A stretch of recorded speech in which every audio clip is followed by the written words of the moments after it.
Didier Roustan, vous étiez dans le nord par un beau clair de lune pour suivre l'île Bordeaux? Ah oui, il faisait très beau, très chaud. Le sable était très chaud et j'ai assisté à une rencontre un petit peu décevante dans la mesure où on était en droit de s'attendre un petit peu mieux de cette rencontre. L'île, c'est vrai, manque d'un petit peu d'homogénéité, c'est normal. Il y a eu beaucoup de nouveaux et nous allons les découvrir dans un instant. Bordeaux, arrivée de Tussaud, Battiston et Zénier, mais j'ai l'impression que ces trois joueurs ne sont pas encore bien dans le coup actuellement, surtout Patrick Battiston, mais ça ne devrait pas tarder. Alors tout de suite le nord avec le stade Henri Joris à Lille, l'île Bordeaux.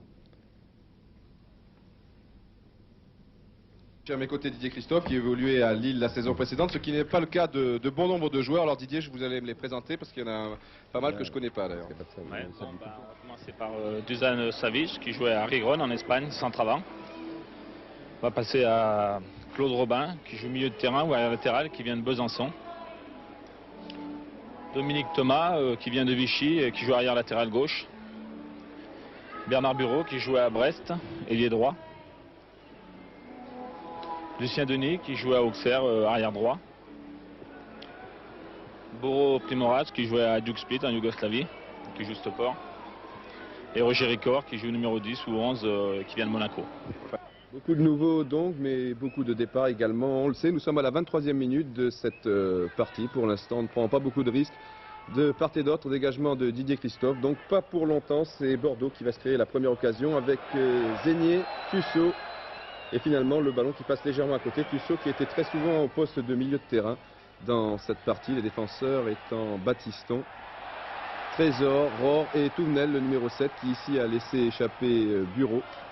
Au deuxième poteau, Roger Ricor, l'ancien joueur de Monaco, mais cela ne donne pas grand-chose. Et de lâcher n'est pas vraiment inquiété, tout comme Motet, qui remplace donc Bergerot et qui a été formé à l'INF Vichy. Ici, une bonne occasion, mais Giresse est parti un petit peu tard.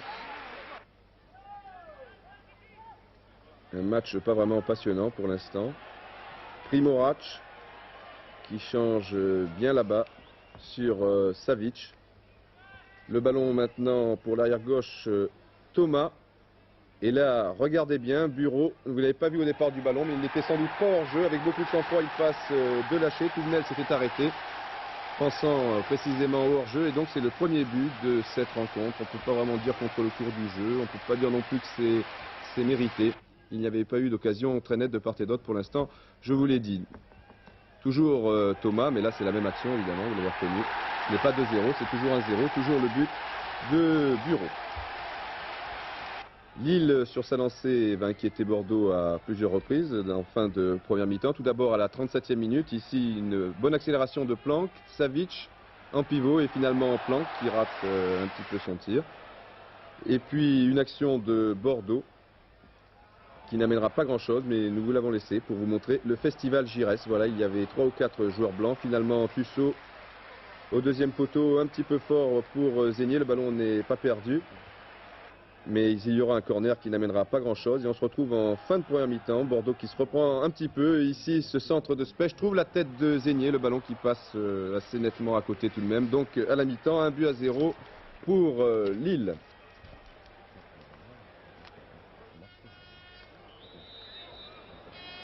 Deuxième mi-temps, Bordeaux qui va être maintenant obligé de prendre des risques et qui va en prendre, notamment avec Battiston, qui va monter à 2 reprises. La première ne sera pas la bonne. La première, la voici, une faute de Motet, Lacombe, c'est finalement Zénier qui est contré au tout dernier moment. Mais la deuxième, je vous l'ai dit, sera la bonne. On va donc se retrouver sur le côté droit avec Patrick Battiston qui se reprend un petit peu en deuxième période. Giresse, très bien pour Battiston, qui a hésité avant de centrer. Il y a eu un mauvais rebond. Touche pour Bordeaux. Et nous allons retrouver Battiston en position d'ailier droit. Un remarquable ballon de Giresse. Thomas est piégé. Faute du gardien Motet. Cette fois la compte. Ça va tout doucement. Mais ça vaut un but. Donc un partout après 45 et 2. Ça fait 47 minutes de jeu. Le match est assez correct. Malheureusement, il va y avoir un petit incident. Vous allez le voir juste après ce but de Lacombe que nous revoyons donc. Voilà, pour l'instant, c'est Lacombe que nous retrouvons. Le ballon sur le côté gauche avec Specht pour Zénier qui est taclé, c'est vrai, un peu sévèrement par Thomas, mais qui a un mauvais réflexe là, Bernard Zénier. Normalement, c'est un joueur correct, mais il a été très souvent blessé dans sa carrière et ce sont des choses qui peuvent arriver. Mais enfin, c'est regrettable. Thomas quittera le terrain quelques minutes plus tard. Les spectateurs s'en prendront à Zénier et les joueurs bordelais vont jouer dur à partir de cet instant. Ici, Pascal Guillon qui était rentré en cours de partie est signalé hors jeu. Lui, il ne l'était pas. Par contre, Savic l'était. Donc c'est normal que le juge de touche ait levé son drapeau. Donc dans les 20-25 dernières minutes, le match sera très heurté. C'est regrettable. Une bonne occasion là pour Lille avec Christophe Piricol. Il est sur son mauvais pied. C'est dommage pour lui et son équipe. Il s'en est fallu de quelques centimètres pour Roger Ricor, que nous retrouverons dans un instant. Malheureusement, il se rend encore sur son pied droit.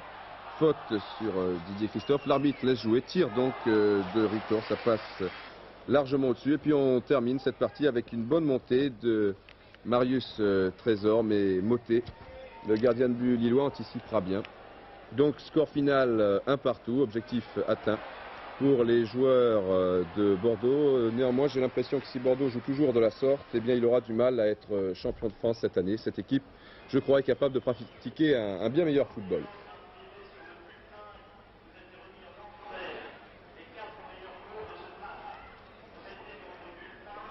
Arnaud Dos Santos, match nul à domicile, mais c'était contre Bordeaux. Alors c'est un point de gagné ou un point de perdu pour vous? Je dois dire qu'après ce match, je pense que c'est un point de perdu parce que nous avons mené le jeu de brillante façon. Malheureusement, eh bien, ça ne s'est pas concrétisé. Ceci dit, faire quand même 1-1 contre une belle équipe bordelaise, je crois que c'est pas déshonorant. Mais je pense qu'il y aura encore quand même pas mal de travail à faire à travers cette nouvelle équipe.